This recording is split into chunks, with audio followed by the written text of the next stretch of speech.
ओम पूर्णमदः पूर्णमिदं पूर्णात् पूर्णमुदच्यते पूर्णस्य पूर्णमादाय पूर्णमेवावशिष्यते। हरि ओम। श्री गुरुभ्यो नमः। हरि ओम। Good morning, friends. I think you are ready to welcome Bhagwan Shri Krishna with his obedient and aggressive student named Arjuna. मैं समझता हूं कि आप सब 5वें अध्याय तक पूरा स्पष्ट होके आगे आ रहे हैं। Am I right or not? Do you know what is it?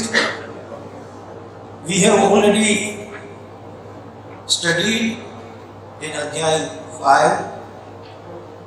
I would like to draw your attention to certain features of Adhyay 5, and then we will move to 6 within 2-3 minutes. It is rightly said that this is Atma Sanyam Yoga. That means today is your examination by Bhagwan Shri Krishna. How can you maintain Sanyama while sitting in this auditorium? So I think that it is also examination for me too. That how can I stick to the actual Gita and go ahead. Friends, 5वें अध्याय में जो बहुत अच्छी सी बात कही है वो मैं जल्दी से आपके सामने रख रहा हूँ। इसलिए जरूरी है, you know that when you start a new class, some revision of the past class is required. I am basically a teacher. I have taught from KG to PG, so I already worked like that. And my homework is ready with me according to the timetable. Don't worry. The alarm is already there to tell me that it is 12 now. So we shall have a break sharp at 12.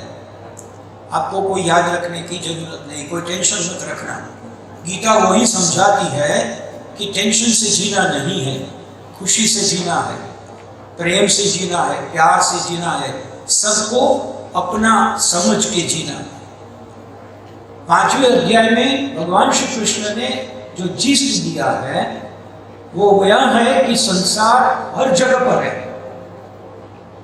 उनका इशारा उस बातों पर है कि जो संसार छोड़ के भाग रहे हैं, भागे रहे हैं, संन्यास ले रहे हैं, सो कॉल्ड संन्यास। उनकी बात हम 6th चैप्टर में करेंगे कि संन्यास क्या है। लेकिन भगवान का 5वें अध्याय में कहना था कि संसार हर जगह पर है।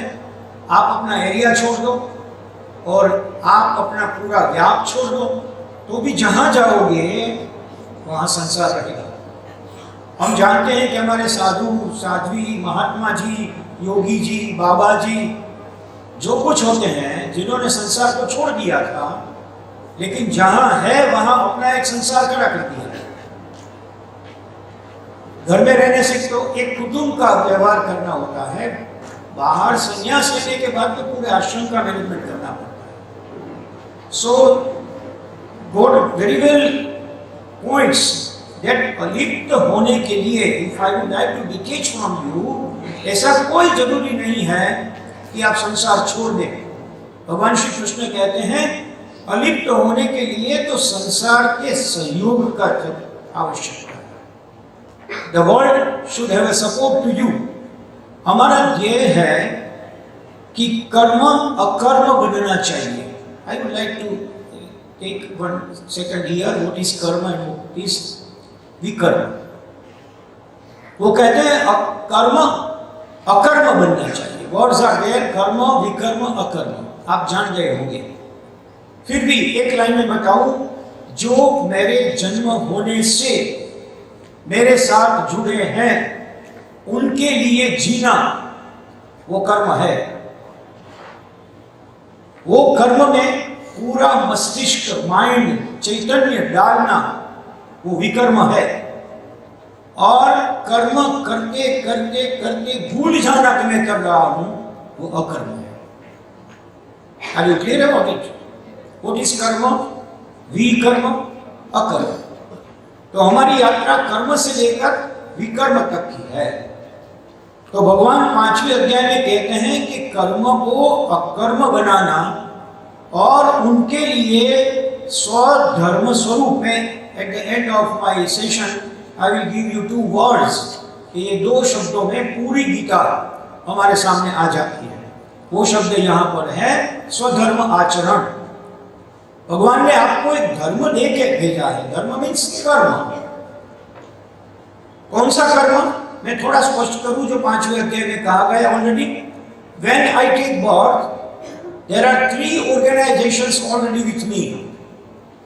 नंबर 1 माय देह, शरीर, माय बॉडी, राइट, जिसकी वजह से मैं यहां रहूंगा और जो छोड़ के मैं यहां से चला जाऊंगा।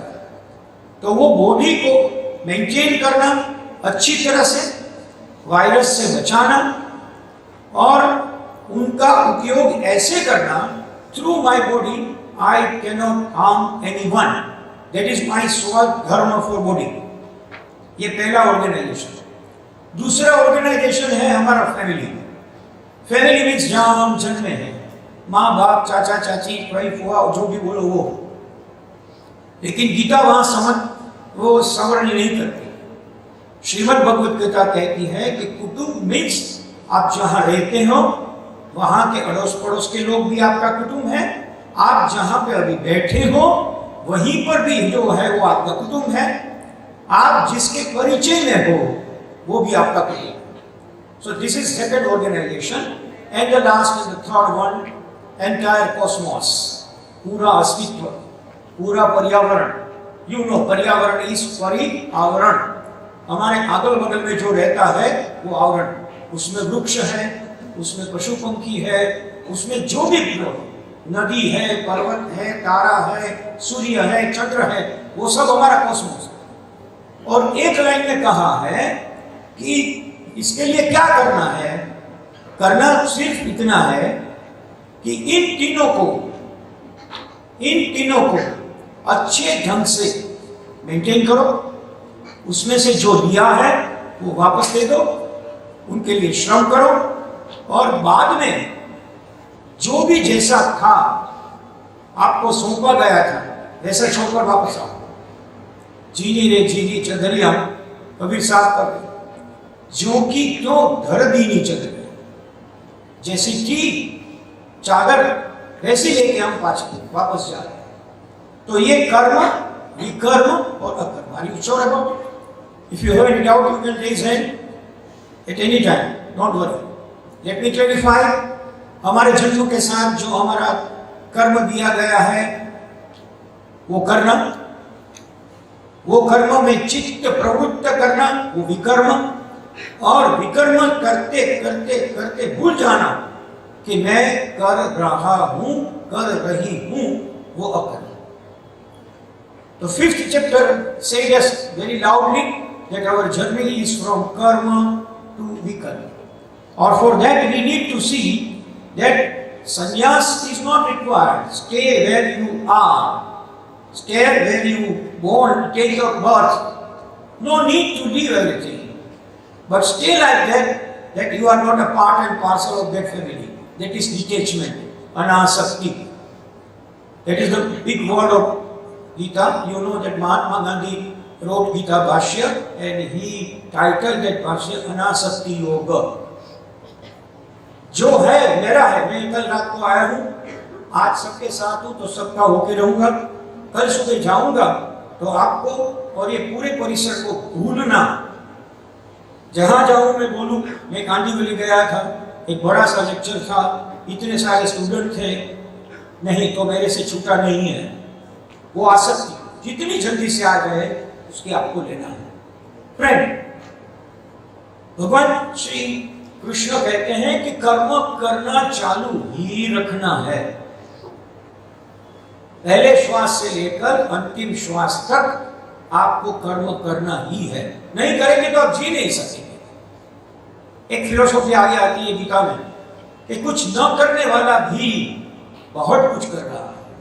वो क्या है? आगे आएंगे तो देखेंगे। कर्म से संन्यास की ओर की यात्रा क्या है? संन्यास मीन्स विकर्म। Basically, if you say in a very short form, it is weaker. छूटे जाना। हम जब बोलते हैं मैंने किया, आजकल आपको मालूम है कि जो कोई पॉलिटिक्स में है वो अपनी बात बहुत करते हैं, तो वो कर नहीं है, उनके द्वारा कोई और तत्व करवा रहा है।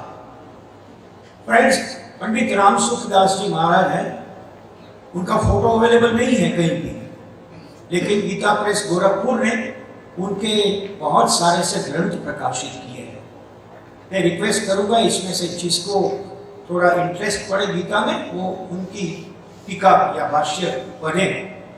वो कहते हैं कि हर रोज ऐसी प्रैक्टिस करो कि जो प्रैक्टिस में आप ऐसा मत बोलो, मैं क्लास में गया था, आज मैंने खाना खाया, देखो ये मैंने बनाया है, ये स्टेज मैंने सजाया है, फॉरगेट इट। इस उम्र में थोड़ा मैंने बोलना कम करो। वो कम होगा तो धीरे धीरे आपको लगेगा this was my duty, that's why I did it. Duty means कर्म, कर्म means allotted by the Almighty when I took birth over here. Is it clear? Fine. ज्ञानी का कर्म क्या है? हमको लगे कि जो ज्ञानी है, परम नॉलेजेबल है, उनका कर्म क्या है? उनकी प्रचंड शांति उनका कर्म है। हमको लगे कि ऐसा कैसे हो सकता? I may give you one example. If you go to Pondicherry and enter in the room of the mother or Maharshi, you will not be able to speak anything. It is Prachanda Shanti. There you wish to speak something, but you cannot. वो परम शांति। तो वहां कोई ज्ञानी पुरुषों की एक महान आत्मा की समाधि है। तो समाधि आपको मजबूर करती है कि आप कुछ न बोलें। तो भगवान कृष्ण ने सालों पहले कहा कि सन्यासी कर्म से सन्यास कैसे जाएंगे? ऐसे जाएंगे। ज्ञानी क्या करेंगे? उसकी परम शांति ही उसका कॉन्ट्रीब्यूशन है। कई जगह पे आप जाए तो लगेगा कि वो कुछ बोलते नहीं है। भारत में कई लोग ऐसे हैं जो मौन लेते हैं। गीता में उनका भी महत्व कहा गया है, आगे के अध्यायों में आप सीखेंगे। I may like to request you friends, आप अभी छोटे हैं और आई एम वेरी हैप्पी कि सब यंग बच्चे हमारे सामने बैठे हैं जिसको ये बात समझाने की आवश्यकता है। और हमारे एजुकेशन सोसाइटी ने बहुत ही बढ़िया काम किया है कि आप लोगों के सामने अभी समझ में आए या ना आए, थोड़ा आनंद हो, थोड़ा परेशानी हो, तो भी ये शब्द कान में पड़ेंगे तो थोड़े बड़े होते लागू होगा। ये अच्छा, ये तो स्क्रिप्चर पढ़ने जैसा। गीता हिंदू का धर्म नहीं है, गीता कोई एक धर्म वालों का नहीं है, एब्सोल्युटली नॉट। आप श्री कृष्ण की जगह पर कोई भी महात्मा को वहां इमेजिन कर लो, वो यही कहता है। तो बात यह है कि छोटा सा शब्द जो आपके कान में जाएगा, वो जब आप ऐसी जगह पे जाओगे, महर्षि रमण का एक आश्रम है, श्री माता जी ने बनाया वो औरविंद है, माँ अमृतानंदमयी का वो अमृता कैंपस है। You go and see, experience. I am sure आप इतने भी विरोध विद्रोह लेके जाएंगे, वहां जाएंगे तो शांत हो जाएगा। तो शांत होना ज्ञान है, और ज्ञानियों का बहुत अच्छा कर्तव्य प्रचंड शांति है। वह अकर्म रहते हुए भी वो कुछ करते नहीं, फिर भी वो क्या कर रहे हैं? बड़ा कर्म करते हैं। क्या? बिना बोले they are able to pass on the signal to you that this is the place where you will find some vibrations which keeps you very well silent. So पांचवें अध्याय में हमने जो बातें सीखी वो मैंने आपके सामने रखी। संन्यास के दो अर्थ बताए हैं, वो भी आपने सीखा है।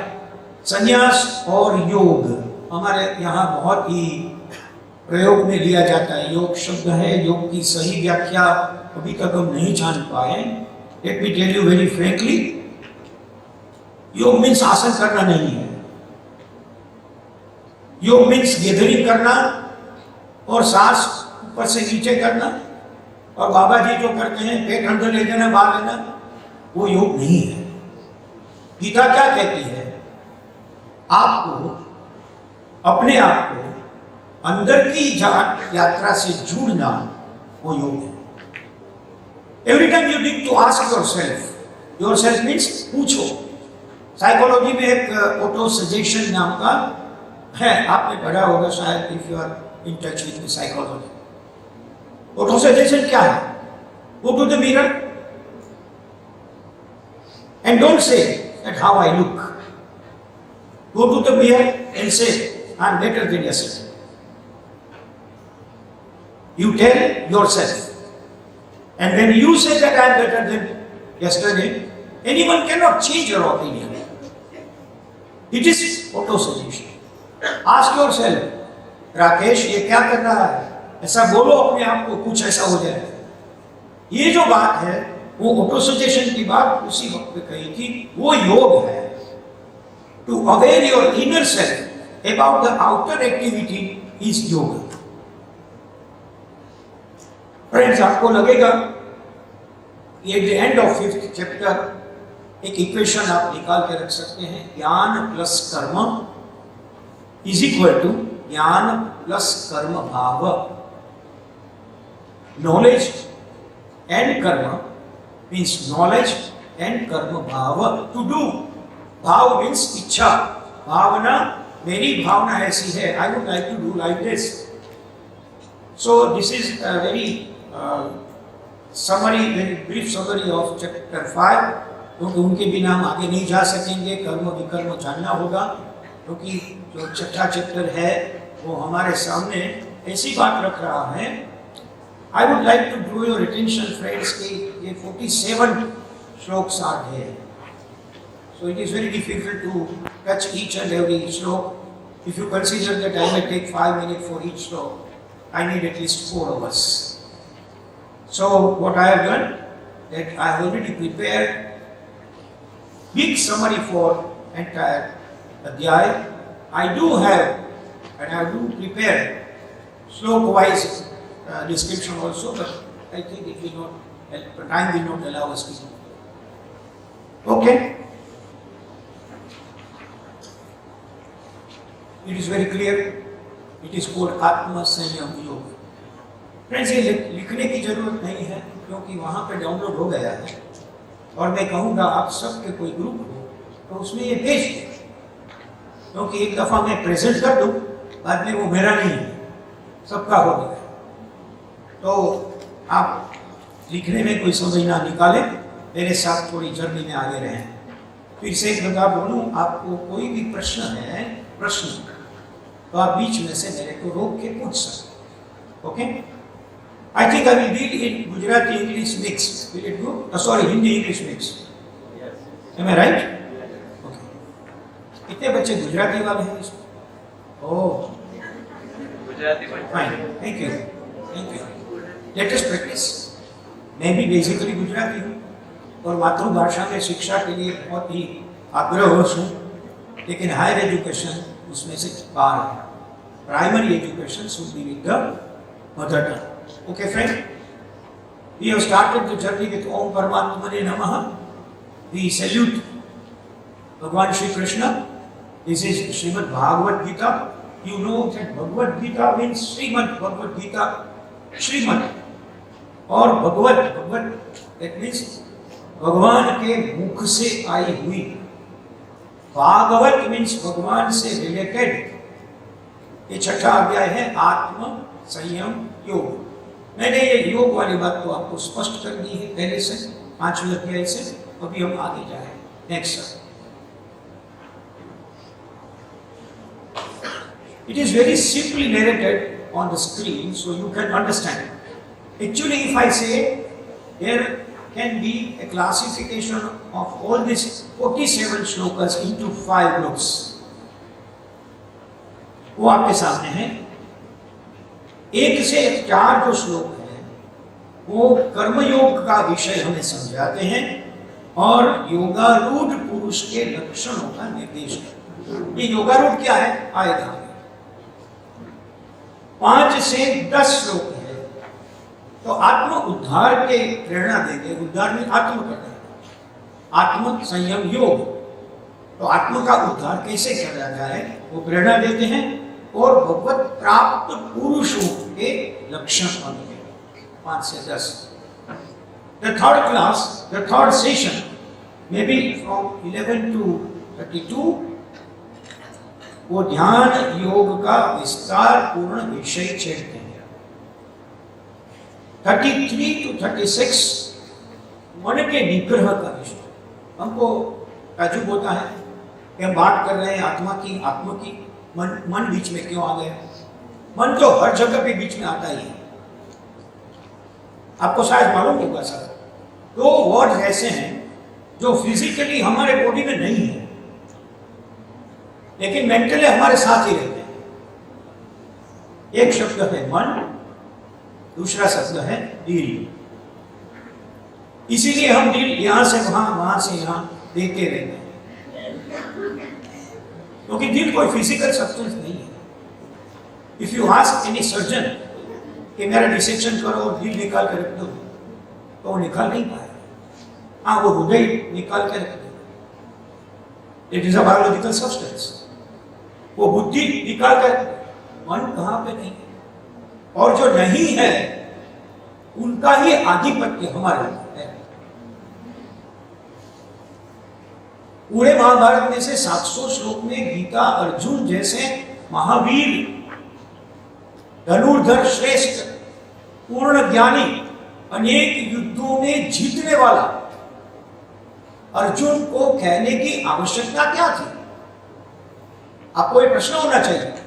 होनहार विद्यार्थी था, विवेकी था, ज्ञानी था, धनुर्धर था, कैसे तो उसने स्वयंवर में वो अनुसंधान किया था। तो वो अर्जुन युद्ध भूमि में जो डिसाइड किया गया, अनेक प्रयत्नों के बाद, आपको मालूम है भगवान श्री कृष्ण ने संधिकार बनने का पीड़ा उठाया और वो कहने गए कौरवों को कि भाई छोटे से सुई की नोक जैसे 5 गांव दे दो पांडवों को, युद्ध नहीं होगा। फिर भी पांडव नहीं समझे। क्यों नहीं समझे? मन बीच में आया। अर्जुन भी हथियार डालकर खड़ा रह गया। मैं तो अच्छा समझता हूं कि उसने हथियार डाले, क्योंकि उसने हथियार डाले तो हमको गीता मिली, वरना भगवत गीता मिलती नहीं। तो ऐसा क्या होता है? वो मन और हृदय की वजह से। इसीलिए ये श्लोक हमारे कहते हैं 33 to 36 मन के निग्रह का विषय। कैसे करेंगे उनको कंट्रोल में, कैसे करें? और लास्ट 10 श्लोक योग भ्रष्ट पुरुष की गति का विषय और ध्यान योगी का महात्मा। I am not going as per the shloka, let me clarify once again, after that if time permits विषय। नेक्स्ट, मैंने थोड़ा बोर्ड में लिख के रखा है ताकि आप सब पढ़ सको। मैं पहले दिन से YouTube पे देखता रहता था कि कैसे क्या हो रहा है। So my mind was ready to accept all these things. So what big writings are there? See, let us understand, friends. छठे अध्याय की नींव कहाँ है? जो अभी 5वें अध्याय की बात हमने की है वहां है। एक बात यह है कि जो अवस्थाओं की बात 5वें अध्याय में की जा रही थी, वो अवस्थाएं कैसे निपटनी है, उनके साधन छठे अध्याय में बताए। That's why you can say that it is an extension of the 5th chapter, 6:1 is छठा अध्याय 5वें का विस्तृतीकरण है। एक बात ये भी करें, कर्म और संन्यास की बात हो गई, कर्म विकर्म और कर्म की बात हो गई। ये 3 को साथ होने से ये साधना पूर्ण होती है, वो भी हो गई है। और मन को कैसे एजुकेट किया जाए, आपको मालूम है एक शब्द है केळवणी, विच है ऑलरेडी यूज्ड ओवर हियर। वो प्रॉपर शब्द नहीं है, मैं जानता हूँ हिंदी के लिए, लेकिन वही यूज इसलिए करवाना था कि शिक्षा और केळवणी दोनों में बहुत अंतर है। हम जो ले रहे हैं कॉलेज में, स्कूल में, वो शिक्षा है, केळवणी नहीं है। A very short definition in Gujarati is શીખવે કે શિક્ષણ, કેળવે કે કળવે. શીખવે કે શિક્ષણ. That means what you learn is education. But what you do, when you do, you are getting your experience. एक दफा किया, एक्सपीरियंस अच्छा नहीं रहा, दूसरे दिन भी करना है, then you will use another way. So repetitive action, where the mental condition is added, that becomes your केळवणी. तो हमने लास्ट जो लिखा है वो मन की केळवणी के लिए जो कर्म किया जाता है वो विकर्म है. मैंने पहले बताया, मन को डाल देना उसमें. बताया है करना है तो करना है, ऐसा नहीं है. Either accept the word or say no in the beginning. There is a book called Don't Say Yes Where You Like to Say No. ऐसे टाइटल का एक बुक है, आप खोजेंगे तो मिलेगा. Don't say yes where you like to say no. सोचो पहले, हाँ करने वाला हूँ तो करूँगा. Is it capable? Am I capable to be that? Then say yes. Otherwise say no. Sorry, this is not my cup of tea. But once you say yes, there are next two steps. कोई भी धरतीकंप हो जाए, कोई भी अतिवृष्टि हो जाए, you should do it. You can't say, sir इच्छा तो बहुत थी लेकिन क्या हुआ कि मेरी माँ बीमार हो गई. नहीं, करना है, एक्सेप्ट किया है, करो करो करो, मरो लेकिन करो. फ्रीडम के वक्त एक सूत्र आया, करेंगे या मरेंगे. तो that is very well said. મનની કેળવણી. મનમાં તો આવું છે ને સાહેબ, મને બહુ કરવું હતું પણ પછી મનમાં એમ થયું કે એ મન જ હેરાન જે છે ને જોવાની ખુદીએ છે. ઘણા લોકો પૂછે કે આત્મા ક્યાં છે? આત્મા નથી, છતાં આત્મા વયો જાય અને આત્મા આવે. એવી જ રીતે મન અને દિલનું છે. ધ નેક્સ્ટ વર્ડ,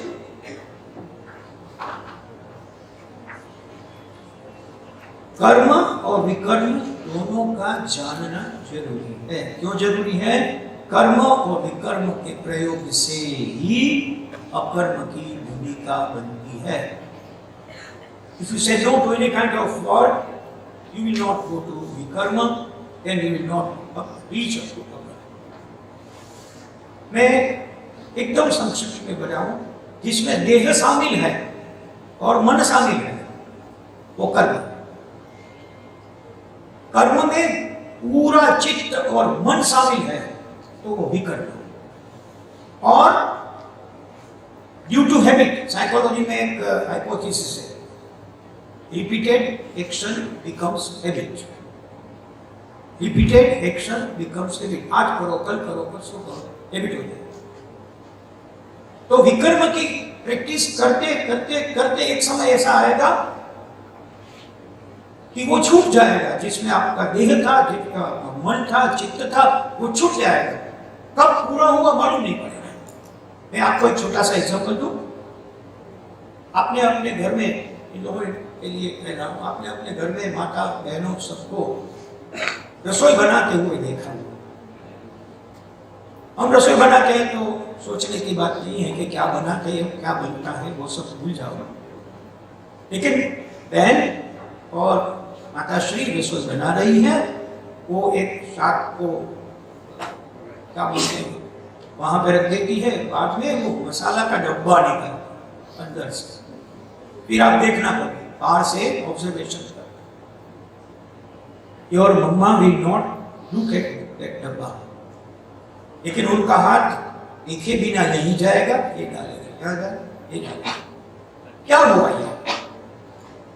कब हो रहा है मालूम नहीं है, क्योंकि बारंबार एक दफा देख के किया, दूसरी दफा देख के किया, तीसरी दफा देख के किया. वो रोटी बनाती है तो हमारे साथ बातें करती रहती है और एक एग्जैक्ट सर्कल बन जाता है और हम उसमें ही ध्यान देके करते हैं. फिर भी कोई देशों के नक्शे बनते रहते हैं. दैट इज अकर्म. अपने आप चलने लगे. You do not know. मैं अभी विषय का छेड़ने वाला नहीं हूं, लेकिन बताऊं.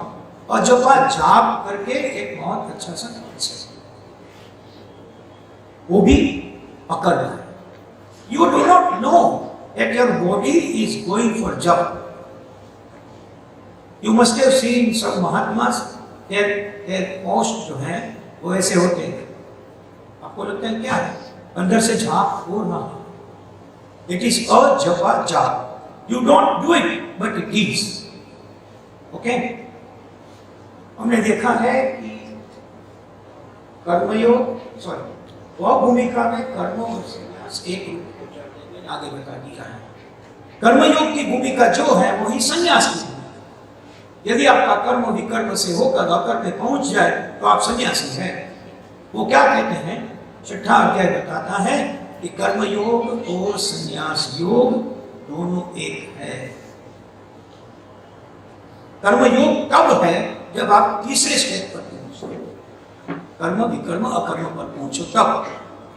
भगवान कहते हैं, हे अर्जुन, जिसे लोग संन्यास कहते हैं उनको ही तुम योग समझो। अभी समझे, मैंने जो योग के बारे में कमेंट की आप कभी समझ रहे। जिसे लोग संन्यास कहते हैं उनको ही तुम योग समझो। समझ ले क्यों? आगे आएगा 6ठे अध्याय में बहुत अच्छा सा संदेश है। वो संदेश योग के लिए है। बढ़िया, बहुत अच्छा सा संदेश। I have derived from old shlokas in my own words. आपको बचाएंगे आप ही, आपको डुबाएंगे आप ही, आपके बंधु आप हैं, आपके शत्रु आप हैं। जो अपने आप को जीत लेता है वह आत्मा का सखा बन जाता है। संयम की यह व्याख्या है। एक्चुअली इफ यू से दिस इज संयम। मैं बचाव के लिए किसी को भी बोलूं, डूब रहा हूं, लेकिन कोई टायर ऐसा भेजेगा तो भी उसके ऊपर तो मेरे को ही आगे। मैं तैर के आ रहा हूं, किसी ने हाथ लगाया और मैं बच गया, लेकिन बाद में अपने शरीर को लिफ्ट मेरे को करना पड़ेगा। आप अपने को बचाएं। कितना भी असाइनमेंट्स आप दूसरों के पास लिखवा लीजिए, लेकिन असाइनमेंट्स लिखने से कुछ नहीं होता। परीक्षा में लिखना तो आपको ही पड़ेगा। आपको डुबाएंगे आप भी, आपको बचाएंगे आप भी। आप ही बंधु हैं, आप ही शत्रु हैं। आप क्यों शत्रु हैं? हमें ऐसा प्रश्न होना चाहिए कि भगवान ने दिया हुआ सब कुछ है तो हम शत्रु कैसे? शत्रु इसलिए कि हम कर्म करने से लिए मना कर रहे हैं, वहां शत्रु। मैंने पहले बताया कि जब हम बर्थ लेते हैं तब से हमारा कर्म करना निश्चित करके देता है, हमारे देह के लिए, हमारे कुटुंब के लिए, हमारे पोषण। यदि you are just spoiling the earth, you are just spoiling the water of river, कुछ नहीं करना है तो बिगाड़ो, तो जो उस वक्त होता है वो आपके लिए आपका दुश्मन बन जाता है। Is it clear? अब तक मैं बोल रहा हूं वो क्लियर है या कोई प्रश्न है? आप बोलेंगे तो मेरे को अच्छा लगेगा। मैं बेसिक टीचर हूं, don't worry, I know. Okay, very good. That means you are obedient student. At least you do not understand, then don't ask. Okay? Next, sir. Thank you. वही बात रिपीट की है। मेरा आधार मैं हूं।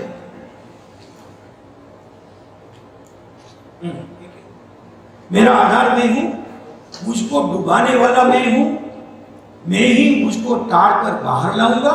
जो भी होगा वह करने वाला मैं हूं। जो कुछ करता हूं वह मेरे लिए, मेरे द्वारा किया जाता है। मैंने अभी बोला, पंडित राम सुखदास जी ने कहा है, मैंने किया ऐसा नहीं, मेरे द्वारा करवाया जाता है। ठीक है? वास्तव में व्यवहार शुद्ध कैसे किया जा सकता है वह जानने के लिए गीता है। इफ यू से इन वन लाइन, गीता क्यों? हमारा व्यवहार कैसे शुद्ध हो वो समझाने के लिए, वो ट्रेन करने के लिए हमारे सामने गीता है।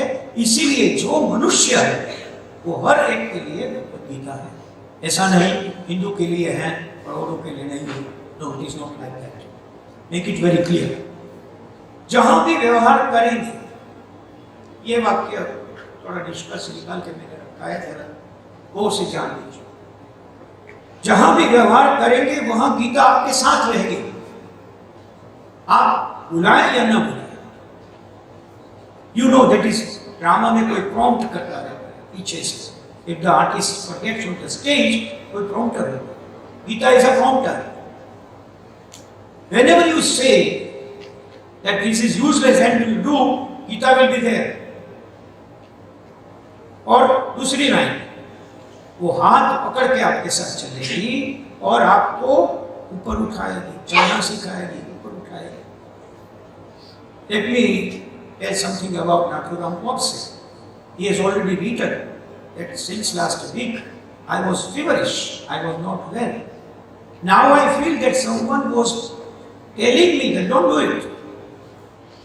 एक दफा आया था 3 दिन पहले महात्मा गांधी को शूट करने के लिए, 3 दिन पहले आया, वापस चला गया। वो माने या ना माने, हम मानते हैं कि वो गीता ने उसको बोला कि आपका कर्म नहीं है, डोंट डू इट। यदि जीव आप दे नहीं सकते तो जीव आप ले भी नहीं सकते। Simple message, simple message. वो भगवान का कृत्य है, आप क्यों कर रहे हैं? लेकिन कई दफा ऐसा होता है फ्रेंड्स कि हम अंदर के आवाज को सुनना चुप जाते हैं जब बाहर का आवाज बहुत बड़ा कर देते हैं। हमारे YouTube, हमारे वीडियोस, हमारे रील्स, वो हमारे बाहर के आवाज को इतना बड़ा कर देते हैं कि अंदर कोई बोलता है वो हम सुनते नहीं है। आप में से हर एक को एक छोटा सा एक्सपीरियंस हुआ होगा कि कभी कभी ऐसा हुआ था कि आपने सोचा कि जाऊं, लेकिन शायद काम न हो और नहीं होता। वो शायद वाली जो बात है वो अंदर से आई। और कभी कभी ऐसा ही बोला है कि आज तो काम करते हैं और होता भी है। तो वो कॉन्फिडेंस भी अंदर से आता है। अंदर से जो कोई बोलता है वो श्रीमद् भगवद गीता है, ऐसा मेरा मानना है। Last answer. Next. What is 6th chapter? 6th chapter is very clear. वो विकर्म के प्रकार हमें बताते हैं। विकर्म means, you remember, जो करते करते करते कर रहा हूं वो भूल जाओ, विकर्म है, उनके प्रकार। ये मानसिक साधना की बात है। देखो, आंख बंद करके बैठना, मंत्र जाप करके बैठना, दीपक के सामने बैठना और घने अंधेरे में अकेला बैठना और आंख बंद करना एक best of the lot experiences है। करके देखो, जहां जरूरी नहीं है वहां आंख बंद करके बैठो। जरूरी नहीं है, बाद में बच्चा आए और आप आंख बंद कर बैठे हो, वो नहीं चलेगा। Professor will go to the classroom and say बदराई बैठो कि आंख बंद करके बैठो, नहीं चलेगा। लेकिन whenever you feel that I am alone, I don't have anyone, close your eyes and see. From that step, you will be able to move towards a simple dhyana. For that you need to understand Srimad Bhagavad Gita, Gita Vimarsh by Acharya Rajneesh.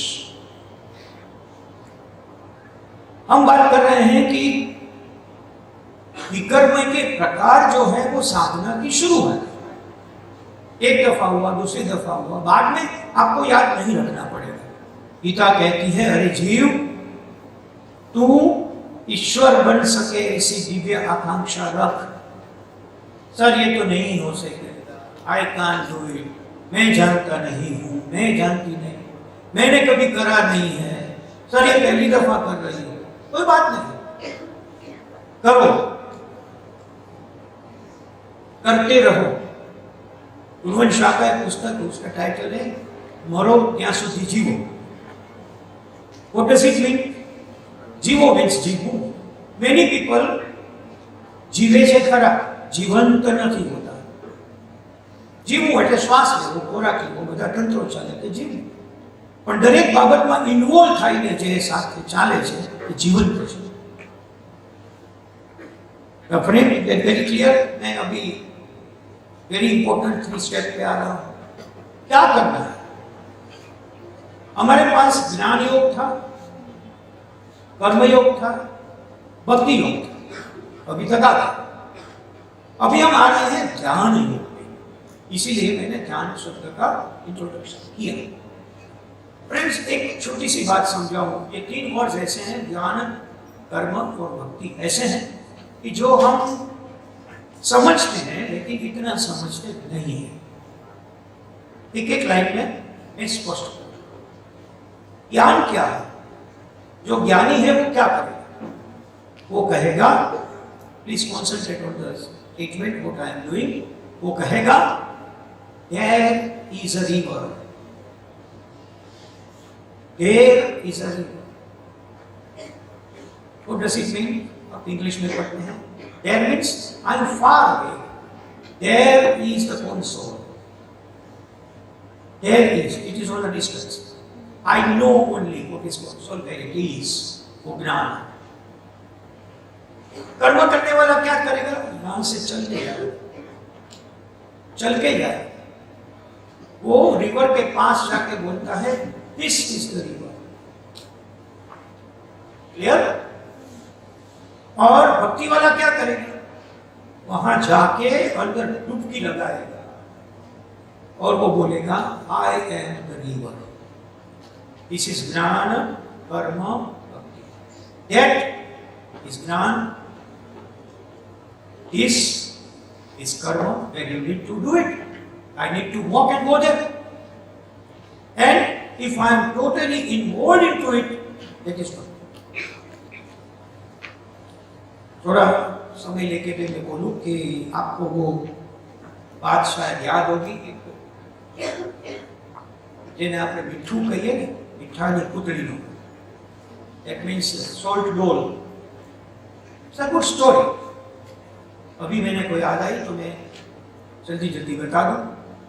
एक salt डोल थी, वो दूर खड़ी रही और सामने समुद्र आवाजाही कर रहा था। प्रवाह आता था, जाता था, आता था, जाता था। तो वो सॉल्ट डोल ने वहां से पुकार किया कि भाई तू कौन है? प्रवाही है, घन है, क्या है? कभी स्थिर हो जाता है, कभी बहने लगता है, बताओ। समुद्र ने जवाब दिया, नजदीक आओ तो बताओ। Then the doll started walking towards sea. वो थोड़ा दूर रह के बोली, अब बताओ कि तुम क्या हो? She is very near to the sea. समुद्र के पास। फिर वो समुद्र वाला, अभी आगे आओ, थोड़ी आगे गई, अभी आगे आओ, थोड़ी आगे गई, पानी छूने लगा। सॉल्ट की पुतली है, क्या होगा वो आप जानते हैं? पानी छूने लगा। उसने बोला अभी क्या बाकी है? तो कहनी अभी अंदर आओ, पूरा अंदर आओ। वो पूरा अंदर गई। बाद में वो समुद्र नहीं बोला, वो जो सोल्ट था वो पानी के साथ दिख गया और वहां से कोई आवाज आई, अच्छा अब समुद्र है। दिस इज ज्ञान, कर्म एंड इनसाइट इज भक्ति। These 3 kinds of yoga we have already known. The next is ज्ञान योग। ज्ञान योग के लिए 3 बातें अति आवश्यक है। I already mentioned चित्त की एकाग्रता। चित्त की एकाग्रता के लिए जरूरी परिमितता मीन्स मापसर होना, quite in scalable manner. And the last one साम्य दशा अथवा समदृष्टि। शब्द बड़े हैं, समझना बहुत आसान है, डोंट वरी। शब्द देख के गीता से भागने की जरूरत नहीं है। बीच में मैं बताऊं, मैं ये दोनों पुस्तिका इसलिए लेके आया हूं, मेरा मानना है कि if you not studied deep Sanskrit, Gita will be difficult for you to read, understand everything, because उसमें बहुत सी संधि को जोड़ के सब कुछ करा है। I was not a student of arts, I studied in science, then education, then psychology. So it was difficult for me if I would like to read Gita or understand. अच्छा लगेगा, लेकिन समझ में नहीं आया। तभी मेरे हाथ में एक ये पुस्तिका आई थी, गीता ध्वनि, गुजराती में है और वो किशोरलाल मसरूवाड़ा ने लिखी हुई है। इट इज समश्लोकी ऑफ गीता। 700 श्लोक गुजराती में समश्लोक, और वो शब्द कैसे हैं इमीडिएटली समझ में आ रहा। अभी मैं आपको एक दो एग्जांपल दे दूं। समाधि में स्थित प्रज्ञ जाणवो केम केशव, बोले रहे फरे केम मुनि के स्थिर बुद्धिनो, मननी कामना सर्वे। मननी कामना सर्वे समझाई कौन? छोड़ीने आत्मा जते। मननी कामना छूटी जाए પછી આત્મા જતે। હવે આમાં બધા જ શબ્દો એવા છે કે જે તમે શ્લોક સાથે જ સમજી લેશો। સ્મૃતિ લોપે બુદ્ધિનાશ, બુદ્ધિનાશે વિનાશ છે। સ્મૃતિ લોપ થશે તો બુદ્ધિનો નાશ થશે, બુદ્ધિનો નાશ થશે તો વિનાશ થશે। સો I would like to recommend you, this is a publication of Navjivan, Ahmedabad, and very good book। बाद में मैं दूसरी बात करूंगा। गीता ध्वनि, गीता ध्वनि एक पूज्य श्री मोटा ने भी समश्लोकी किया है जीवन गीता राम से, लेकिन वो थोड़ा कठिन है, बिकॉज मोटा वॉज नॉट बेसिकली साहित्यकार। किशोरलाल मंसूवाला बहुत लिखते थे और गांधी जी के साथ वो शायद देखे। ओके सर, मैं आगे चलूं। चित्त के बारे में कहा था, 3 बातें थी। यह 3 बातों के बिना सच्ची साधना नहीं हो सकती। चित्त की एकाग्रता, एकाग्रता प्राप्त करने से परिमितता, और साम्य दृष्टि अथवा समदृष्टि। ये 3 बातें नहीं होगी तो साधना सही नहीं होगी। देखो, साधना का अर्थ एक जगह पे जाके बैठ जाना नहीं है। लेट मी टेल यू, साधना का अर्थ आप जहां जो कर रहे हैं उसमें डूब जाइए, वो साधना। If you are seen Zakir Hussain on tabla, you know that he is totally with the tabla. He is so involved with it. So though it is his program, but he is with sadhana. जो वो कर रहा है वो साधना से कर रहा है। तो मैं ये क्लियर कर दूं, साधना के लिए कहीं जाना, अकेला बैठना जरूरी नहीं है। Whatever you do it with perfection। 3 बातें याद रखें। चित्त की चंचलता के ऊपर अंकुश रखना, वो चित्त की एकाग्रता है। हमारा मन चंचल है। कोई बोलता है आता है कैंटीन में, चलो कैंटीन। दूसरा आके बोलता है पिक्चर देखने जाना है, हाँ चलो चलो पिक्चर देख लो, कैंटीन बोलो। ये चंचलता थोड़ी भी रुकनी चाहिए। आपको आपके साथ थोड़ा संवाद करना चाहिए। I should I go to picture? I am going to bunk the classes. Is it okay? Then I will miss. Then I will be very unhappy. मेरे पास वो लेक्चर नहीं है, नोट नहीं है। सोचो और उनको बोलो ये लेक्चर अटेंड करके आओ, बात जाने।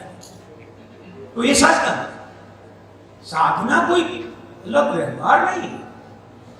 और यही बात कहने के लिए भगवान ने ये 6ठा अध्याय आत्म संयम को दिया।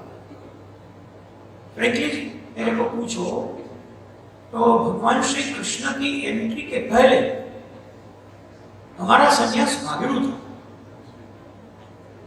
छोड़ के भागो, जहां रहते हो वहां से भागो। मैं तो ये समझता हूं कि भगवान श्री कृष्ण ने रिवॉल्यूशन किया है इसमें।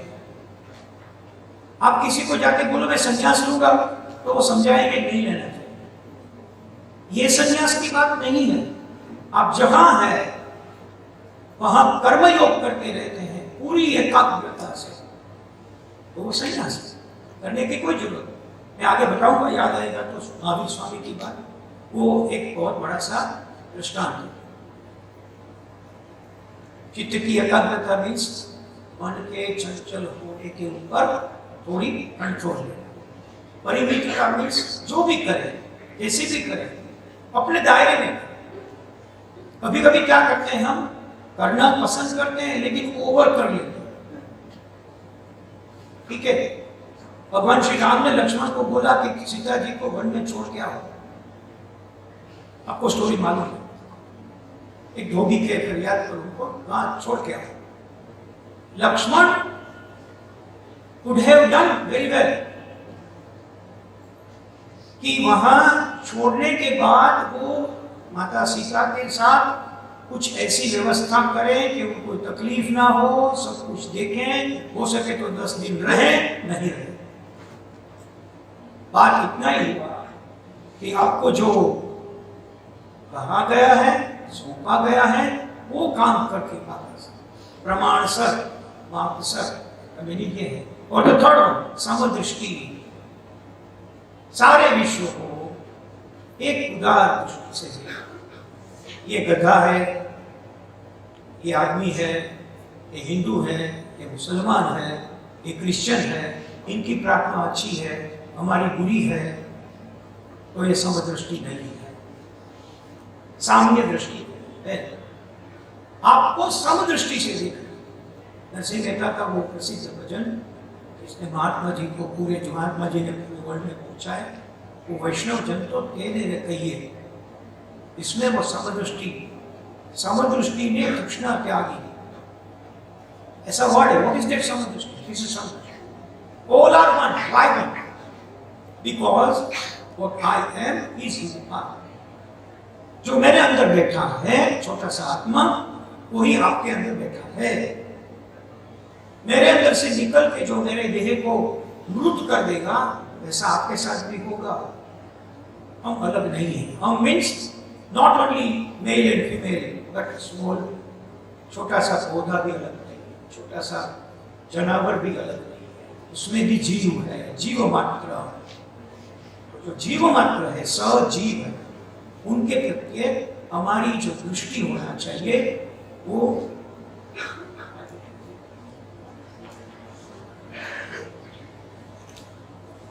It is 3 point. I think you would stay. अभी एक दूसरी बात करिए, ये 3 point में तो हो गया है, लेकिन उनके लिए 2 साधन चाहिए। कौन से साधन? एक अभ्यास और एक वैराग्य। एक अभ्यास चाहिए और वैराग्य। वास्तव में व्यवहार शुद्ध करना ही परमार्थ है।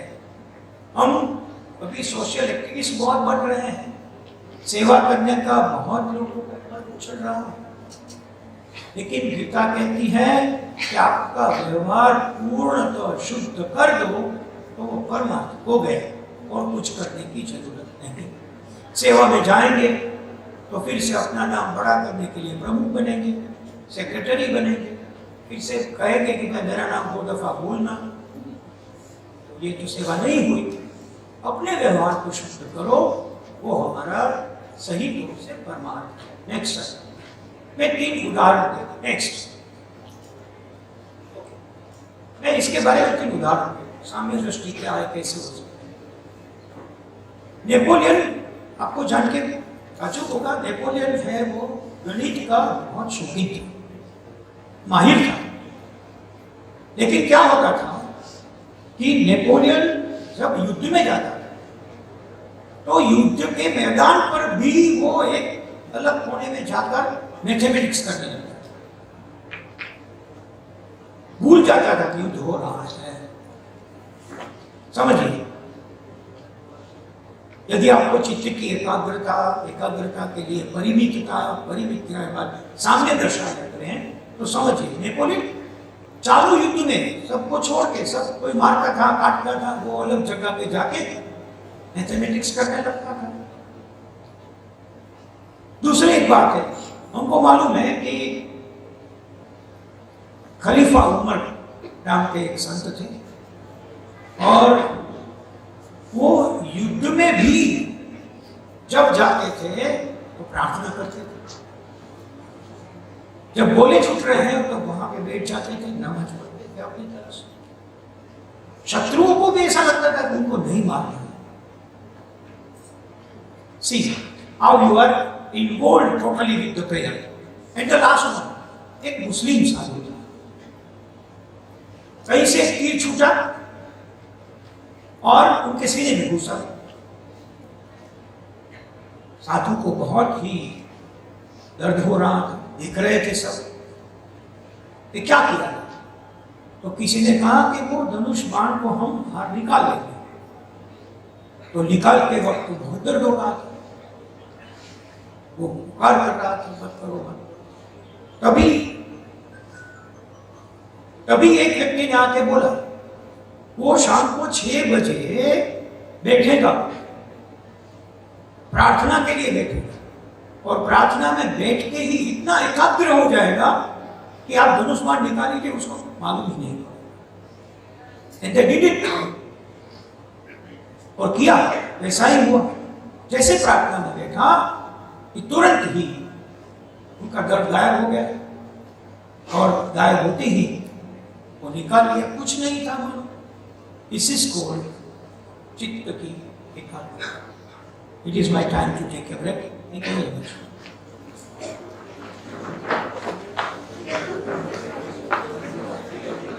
We have a break for 10 minutes. We start at 12 p.m. sharp.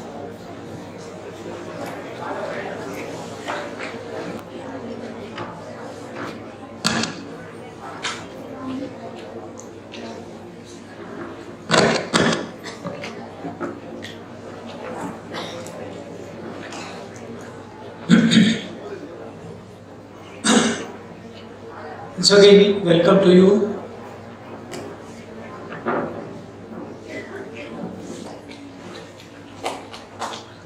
Friends, हम बात कर रहे थे कि एकाग्रता कैसी हो सकती है, और the last step we talked about a Muslim साधु जिसके सीने में एक धनुष बाण चला गया। It was very difficult to get it out, क्योंकि बहुत अंदर घुसा हुआ था। लेकिन जो लोग उनको जानते थे वो कहते थे कि वो जब प्रार्थना करने बैठे तब निकाल देना, क्योंकि प्रार्थना में बैठने के बाद वो अपने आप को छोड़ देते हैं। और रियली इट हैपेंड। हम ये बात कर रहे हैं कि जो 6th chapter of Bhagavad Gita आत्म संयम योग के 3 स्टेप हैं। पहला स्टेप चित्त की एकाग्रता, दूसरा चित्त की एकाग्रता के लिए परिमितता, that means to be in a state, मार्क्सर होना, और द थर्ड वन साम्य दृष्टि या समदृष्टि। तो कैसे एकाग्रता आ सकती है, कैसे समदृष्टि आ सकती है, उनकी बातें मैं आपके साथ कर रहा हूं। अभी मैं थोड़ी बात करने के बाद ये अध्याय पूर्ण करूंगा और बाद में हम क्वेश्चन आंसर लेंगे as per the instructions given by Siddharth sir. Friend, जरा ध्यान ये दीजिए कि चित्त एकाग्र, जिसको हम वृत्ति निरोध बोलते हैं, पतंजलि ने उसको चित्त वृत्ति निरोध कहा है। वो सब एक है। आत्म संयम इज इक्वल टू वृत्ति निरोध इज इक्वल टू चित्त वृत्ति निरोध।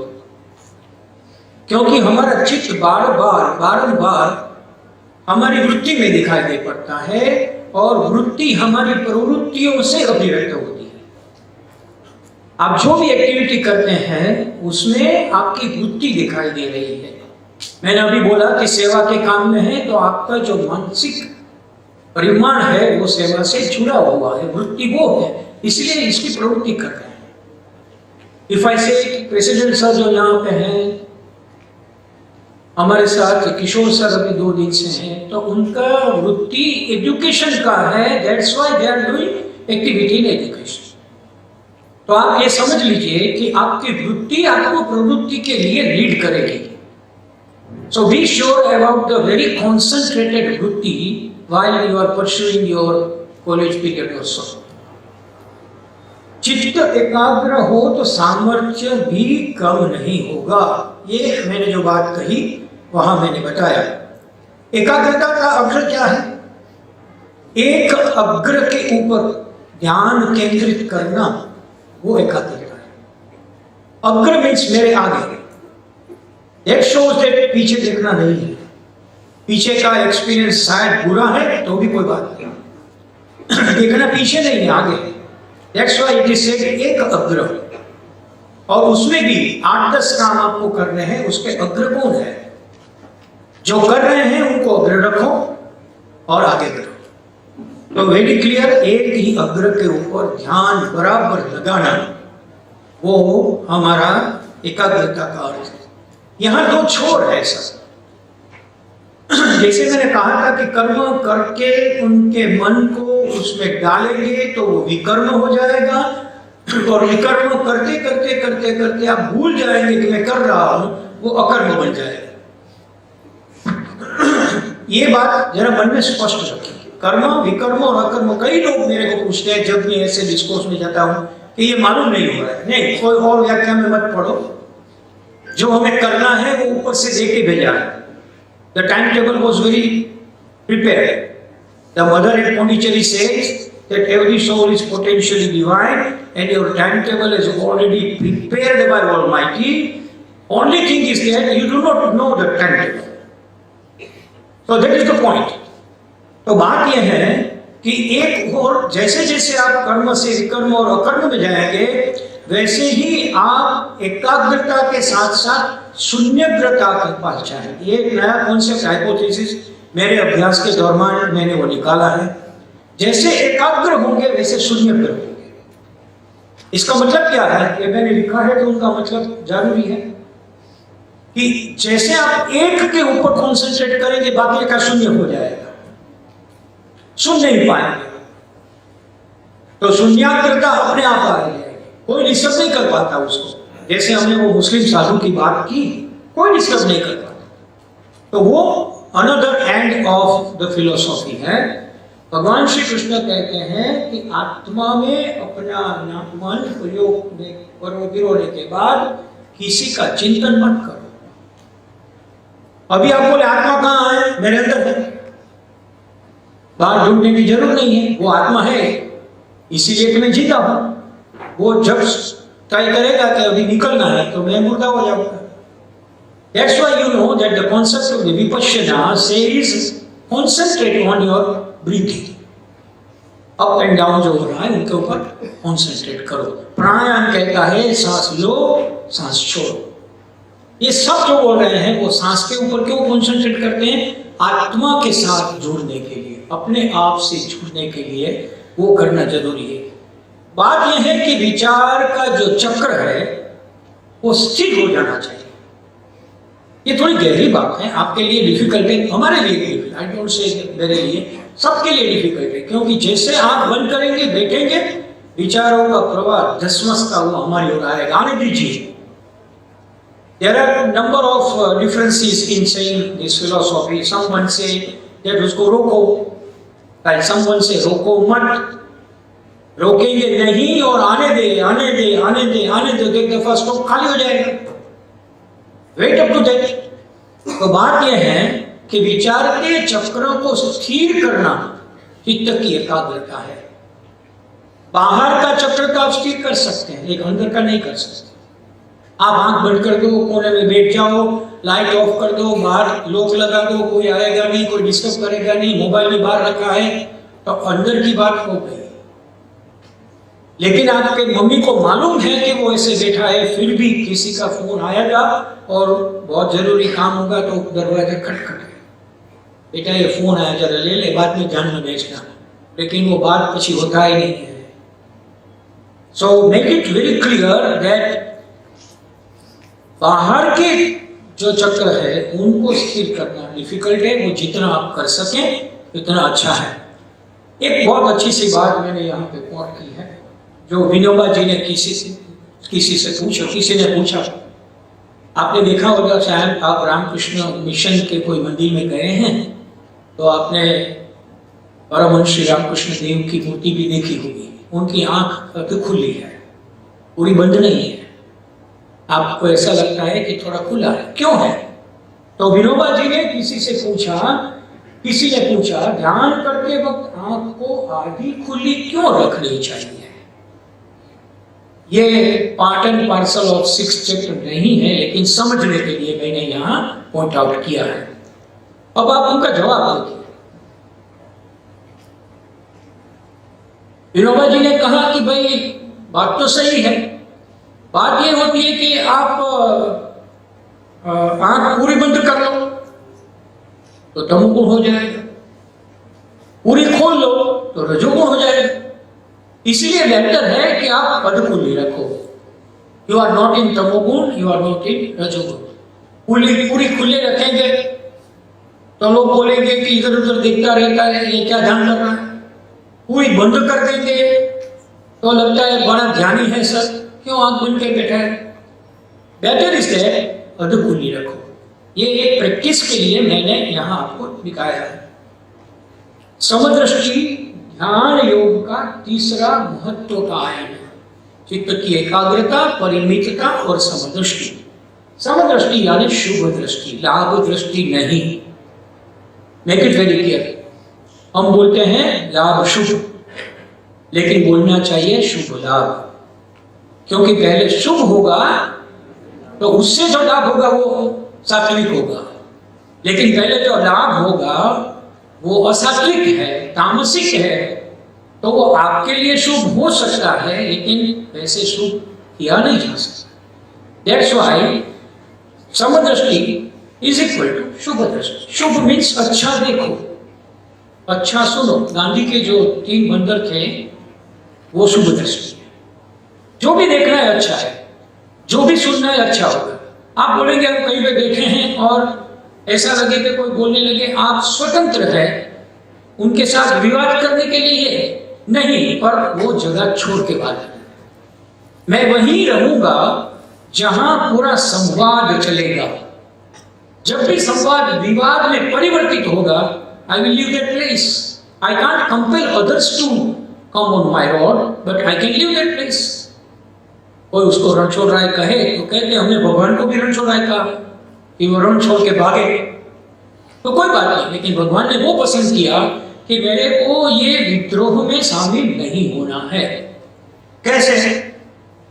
हमारे प्रसिद्ध रामायण के प्रतिष्ठाता है मोरारी बाबू, वो कहते हैं कि मैं किसी को सुधारने के लिए नहीं आया, मैं हर एक का स्वीकार करने के लिए आया। जैसा है वैसा स्वीकार। और माय डियर फ्रेंड्स, आप जरूर सब कहें तो बता दूं कि जैसा है वैसे स्वीकार करना का नाम प्रेम है। आप जिसके साथ जोड़ रहे हो उनके साथ प्रेम से जोड़ रहे हो तो वो जैसा है, उनका माइनस प्लस लाइक्स डिसलाइक्स विचित्र बिहेवियर सब कुछ को छोड़ो, जैसा है वैसा अच्छा है। जैसे हमारी माँ वृद्ध होती है, स्वरूपान्वित जाती है, तो भी हमारी माँ होती है, क्योंकि माँ को हम माँ के तौर पर स्वीकार करते हैं। वो अच्छी दिख रही है इसलिए हमारी माँ नहीं है। सो मेक इट क्लियर कि एक बात से कितनी बड़ी सी बात कह दी है, लेकिन उनके लिए हमें थोड़ा डीप में जाना होगा।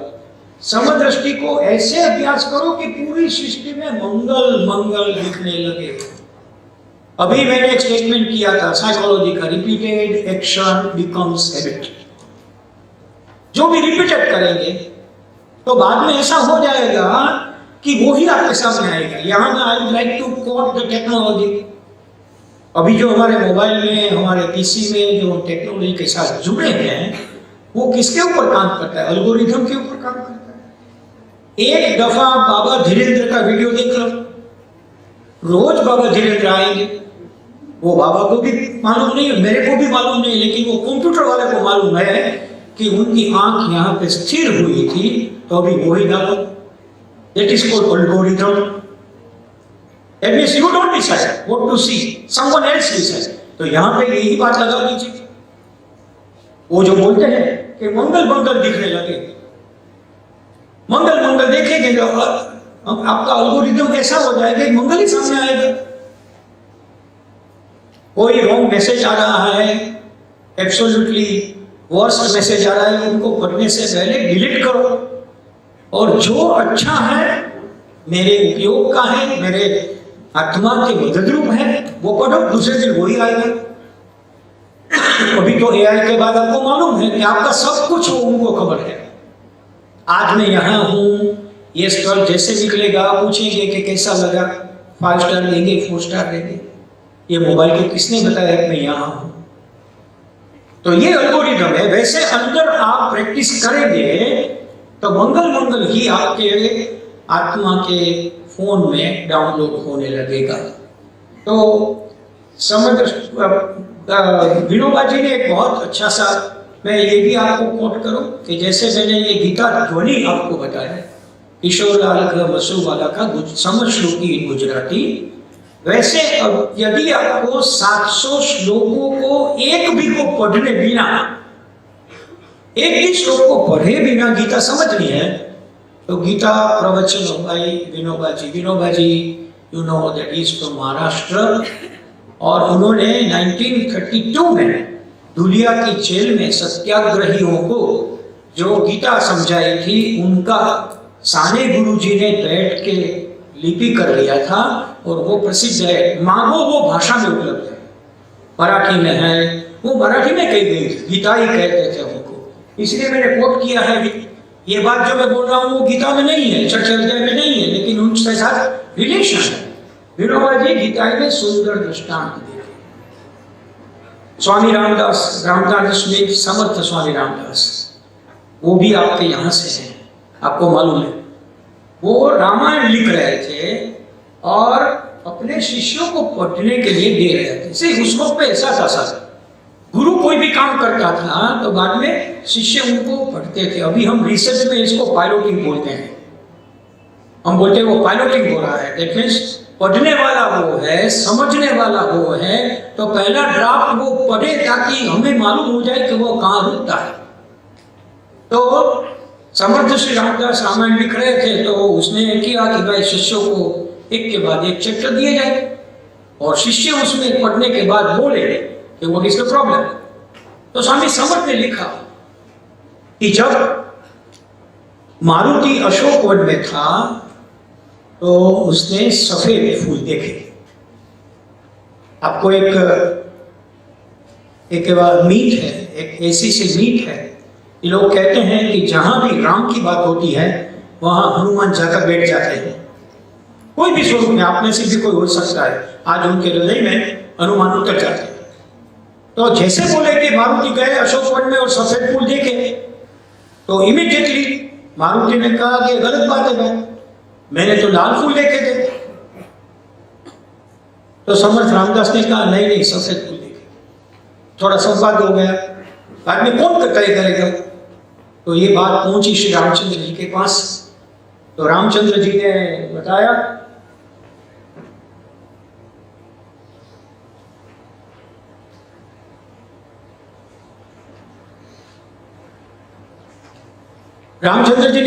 कि बात सही है, दोनों की बात सही है। श्री रामचंद्र जी है वो मध्यम मार्ग पे ही आगे छोड़ देते हैं, कोई भक्त को ऐसा नहीं कहेंगे तुम गलत हो, आप दोनों की बात सही है।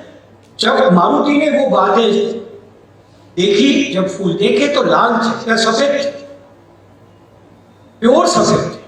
लेकिन उस वक्त पे मारुति को लंका में जो गुस्सा आया था, वो गुस्सा से वो देख रहा था तो उनकी आंखें लाल थी, इसीलिए जो उसने देखा वो लाल था। So try to understand that हमारे पुराणों में जो बात कही गई है वो बातें कैसे समाधानकारी फॉर्मूला पर जाती है। हम ही हैं जो हम पुराणों के आधार पर लड़ने निकल जाते हैं। आप यह सर की समदृष्टि की बात आई, जो तीसरा परिमाण हमने देखा, चित्त की एकाग्रता, परिमितता और साम्य दर्शाया समदृष्टि। It is very clear.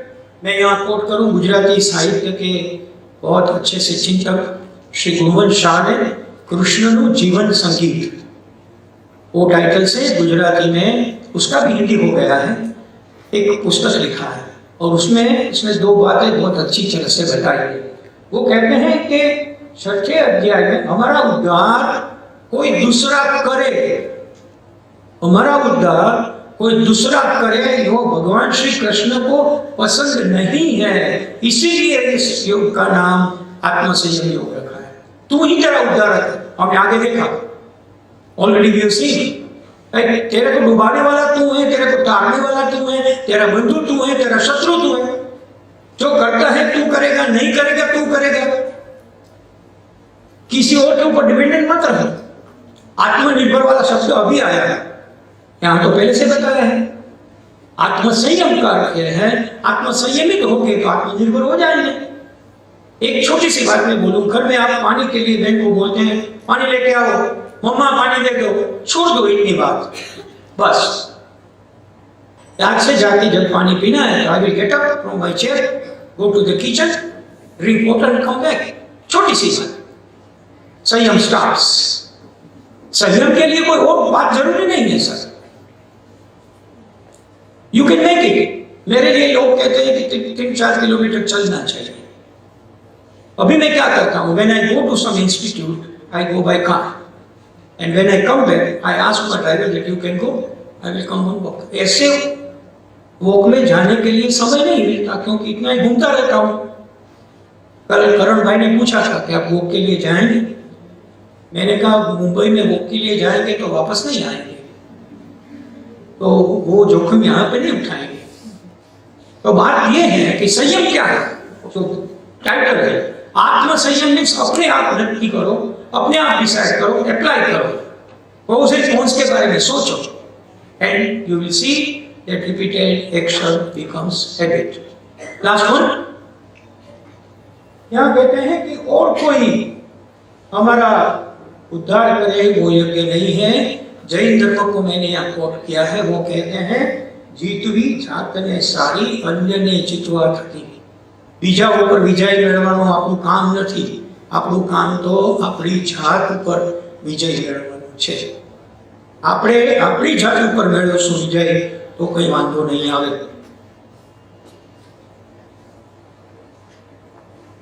वो आपका ही मानता है, वो आत्मसंयमित हो गया है। Last one, my last point very clear, अपने आप के साथ बंधु भाव होना ही तो आत्म भाव है। You are your friend, you are not your दुश्मन। बाहर में जाएंगे और हमारा दोस्त बोलेगा कभी नहीं पिया तो कोई बात नहीं, आप थोड़ा पी लेंगे। यदि आप आत्मभाव छोड़ेंगे तो पी सकेंगे, नहीं छोड़ेंगे तो मां ना बोलेंगे सॉरी दोस्त मैं और कोई ड्रिंक मंगवा लेता हूं। पूरी गर्मी के अंदर हम नॉनवेज खाने को जाते हैं रात को ढाबे पर, तो वो आत्मसंयम नहीं है, आत्मभाव नहीं है, क्योंकि आप आपके बंधु नहीं है। आपका बंधु मीन्स आपको देखना है कि is it digestible to me और it disturbs my digestive system. If the second is yes, I should not.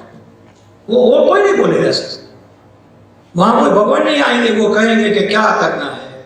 इसलिए यहां बताया है कि 3 लक्षण आत्मभाव को कैसे पहचाने। 3 लक्षण, पहला है समाहित, दूसरा है कुटस्थ और थर्ड है समबुद्धि।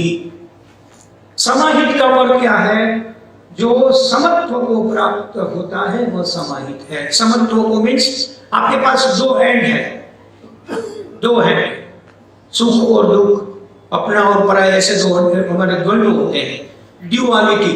वो ड्युअलिटी में से एक के साथ आप दोस्ती बना लें तो आपका समत्व हो जाएगा।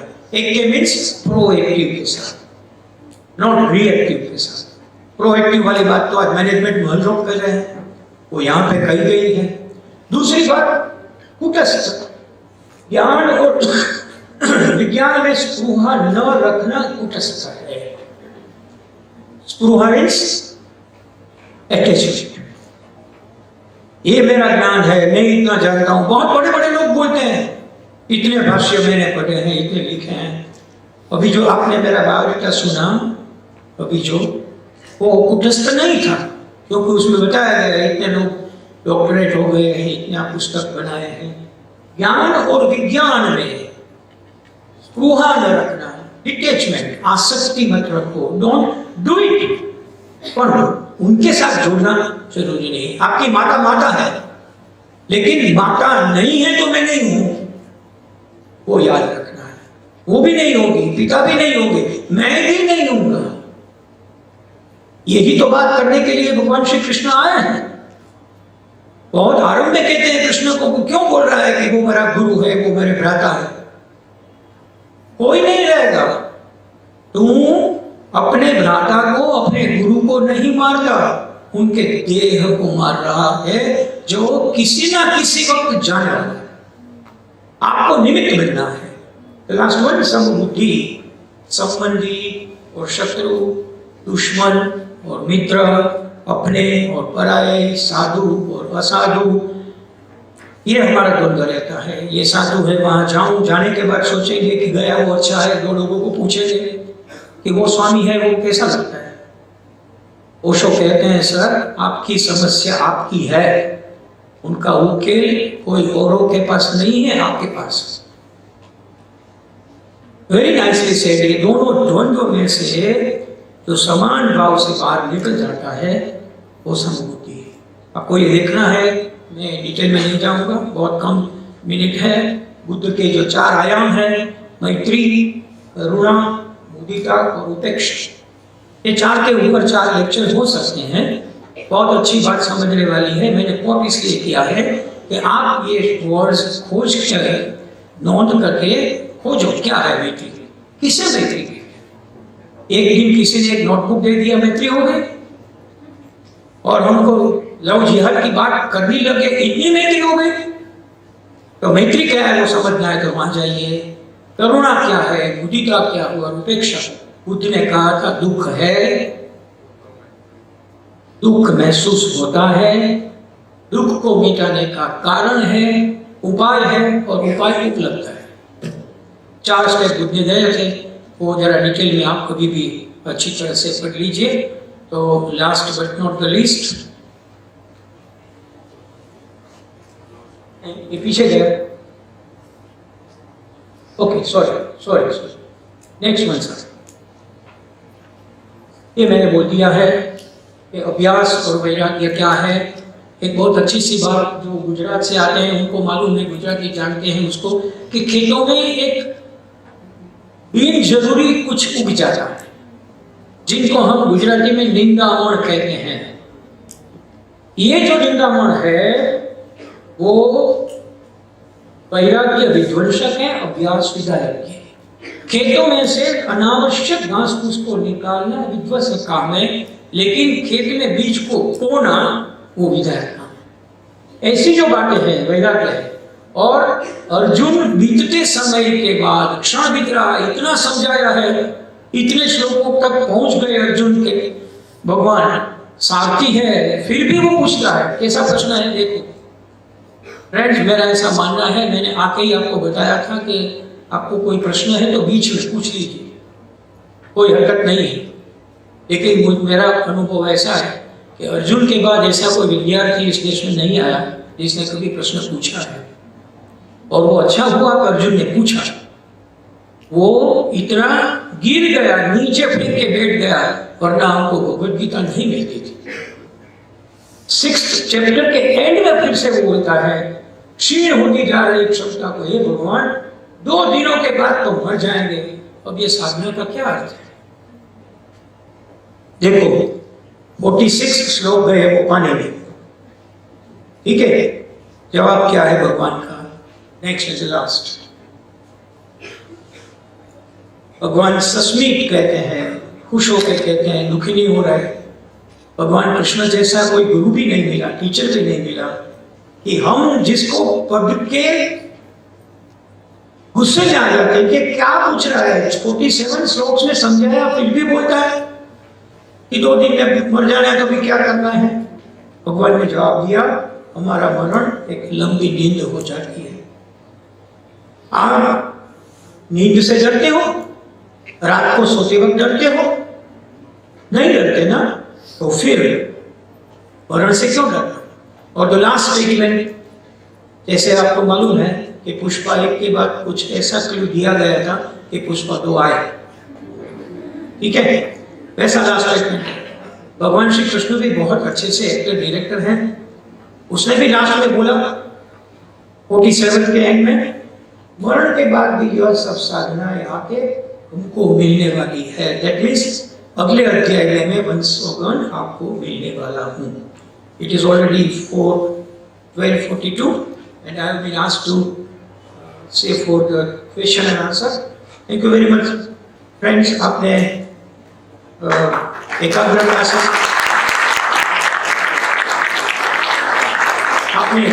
से मेरी बात को सुना।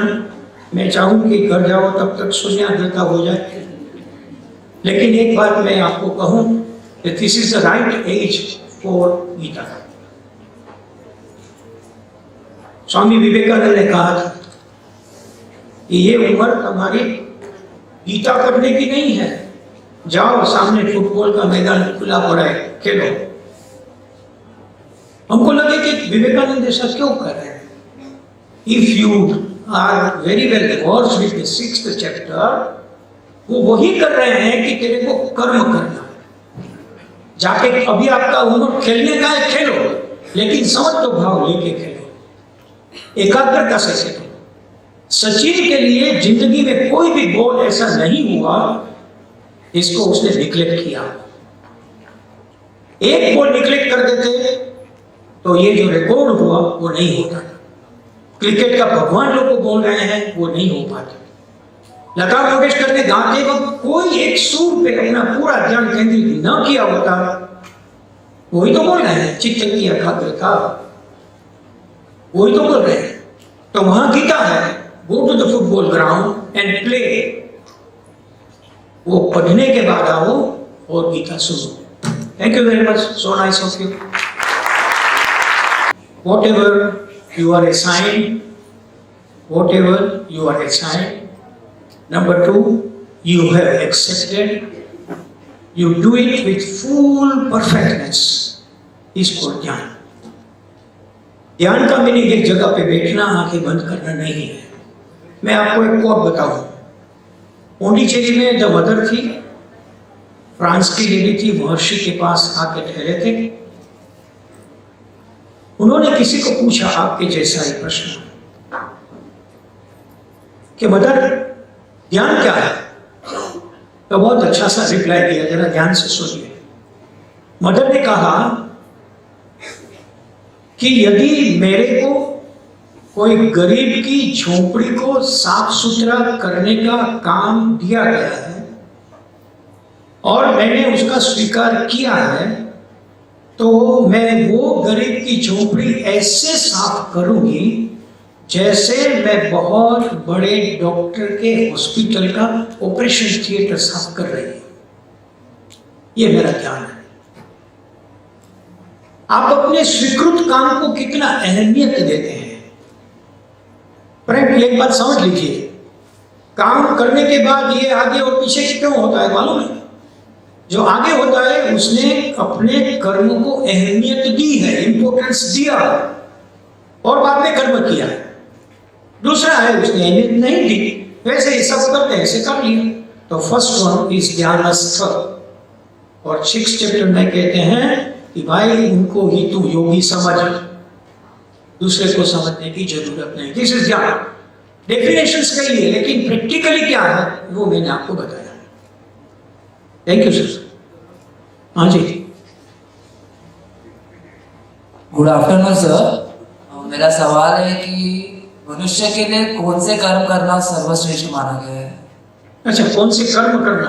Okay, very good question. शायद इन द बिगिनिंग मैंने जो समझाया उस वक्त पे थोड़ा पीछे ले जाऊं आपको। मैंने समझाया था कि क्या कर्म करना है वो हमें सोचना नहीं है। देयर आर 2 वर्ड्स, एक पतित प्राप्त, शब्द थोड़ा मैं समझाऊंगा, पतित प्राप्त, और एक स्वयं प्राप्त। पतित प्राप्त का अर्थ क्या है? आप अपना जिंदगी जी रहे हैं, उनमें पड़े हैं, वो जिंदगी जीते जीते जो कर्म आए वो करना है, निष्ठा से करना है, एकाग्रता से करना है। तो स्वयं प्राप्त क्या है? अभी आपका समय पढ़ाई का है और आप फिल्म इंडस्ट्री में जाने के लिए प्रवृत्त हो गए हैं, तो वो पतित प्राप्त कर्म नहीं है, वो स्वयं प्राप्त कर्म है। घर के लिए आप कमा नहीं रहे हैं और गांव के लिए सेवा करने निकले हैं, तो वो स्वयं प्राप्त है, वो नहीं करना है। अभी आप उनका लिस्ट बना के फाइनल कीजिए, हम कितने पतित प्राप्त। सुबह में उठना है, ब्रश करना है, स्नान करना है, थोड़ी पूजा करना है, बाहर निकलना है, ये सब पतित, प्रवाह पतित।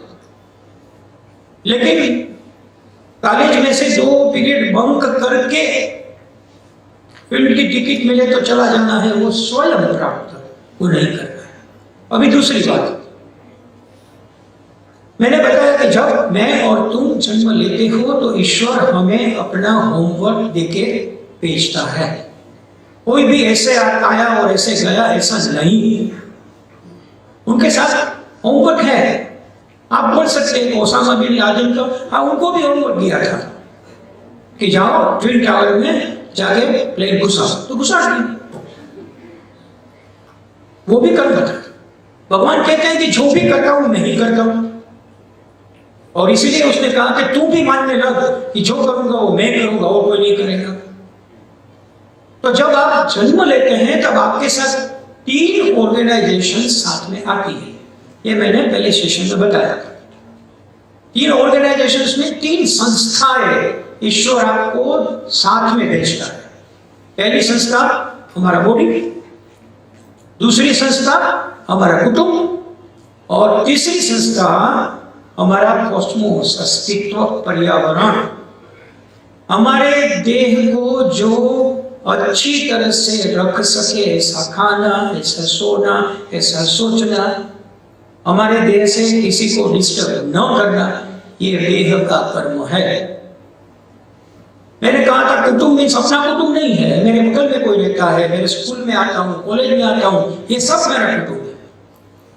यू कांट से कि आज किशोर भाई ने कहा कि मेरी अम्मा बीमार है तो जरा आ जाना, वो तो किशोर भाई की अम्मा है। No, he is your family member. तो उसमें कहा गया कि आपके विश्व व्यापक फैमिली में जो भी हो रहा है उसमें ऐसे ही जुड़ना जैसे आप अपने लिए कर रहे हैं, वो कुटुंब का कर्म है। और लास्ट वन मैंने बताया, पर्यावरण बचाना है, वो कहने की बात नहीं है सर। आप जब यहां पे आए तब बताया गया है। और मैं आपका ध्यान आकर्षित करूं एक बात तक, कभी भी क्या होता है दोस्त कि हम ईश्वर के संकेत को पहचान नहीं सकते। We are a great failure in identifying the very good संकेत from ईश्वर। आपका जब जन्म हुआ तो जन्म माता पिता के लिए हुआ, लेकिन आपने जन्म लिया तब आप कोई गार्डन पे गए थे, हॉस्पिटल में गए थे। जब आप फिजिकली बर्थ ले रहे थे तब कोई एक 3rd पर्सन की 2 हाथ आपके सामने थे। LIC का जो है ना वहां यहाँ, ये 3rd पर्सन, नर्स कौन है? 3rd पर्सन है। गायनेकोलॉजिस्ट कौन है? 3rd पर्सन है। आपको पहचानती है ना? आप उनको पहचानते हैं ना? वो पहले आपको वेलकम करता है, आओ दोस्त आओ, पृथ्वी पे स्वागत है। ये कॉस्मोस है, ये कॉस्मोस। किसी के सहारे के साथ ही आप यहां आए हैं, अकेले अकेले नहीं आए, कोई भी नहीं आ सकता। तो हम साथ देने वाले माँ बाप को गिने, वैसे ही पूरे कॉस्मोस को, अस्तित्व। मैंने जैसे बताया कि गंगा नदी के पास गए और अंदर कचरा डाल दिया, कोई भी नदी के पास गए और कचरा डाल दिया। खड़े थे, बातचीत करते थे, बगल में एक वृक्ष, उनके पत्ते तोड़ते रहते हैं, नीचे डालते रहते हैं। पान खाया और नीचे धरती पे थूक दिया। You are disturbing the cosmos. You don't have a right to disturb the cosmos. That is the 3rd karma already allotted by Lord Krishna. This is karma. थोड़ा लंबा हो गया, लेकिन विस्तृत बात करनी थी। Anyone from elders? हाँ जी सर, थैंक यू।